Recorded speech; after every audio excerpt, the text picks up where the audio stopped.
By die SOS beywer ons onsself vir die volhoubare voortbestaan van die Afrikaanse gemeenskap.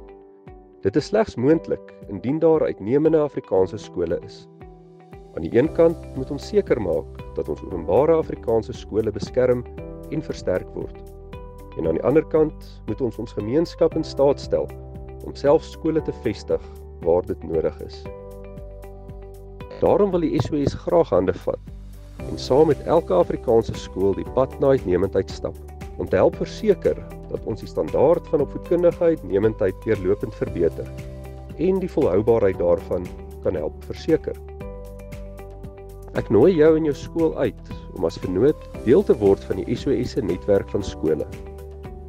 Die SOS se nuwe netwerkaanbod sluit in 'n keuse van verskeie gestruktureerde opleidings aan jou personeel wat ons by jou skool kom aanbied.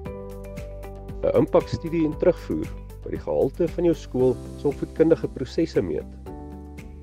Dit sluit 'n verskeidenheid assesserings en dataverslae in wat vir jou en jou skool beter insig te bied om vinniger op probleemareas te reageer. Dit sluit 'n netwerk van onderwysers in wat op gereelde basis met mekaar skakel en beste opvoedkundige praktyke deel. Dit sluit die nuutste internasionale opvoedkundige navorsing in en stelsels saam met Volksskool wat opvoedkundige prosesse vergemaklik en bespoedig word ook beskikbaar gestel. As 'n organisasie sonder winsbejag is dit ons doel om die gehalte van onderrig en opvoeding in Afrikaans deurlopend te verbeter en die volhoubaarheid daarvan te help verseker. Deur gemeenskapskrag kan ons saam 'n toekoms vir Afrikaanse skole bou.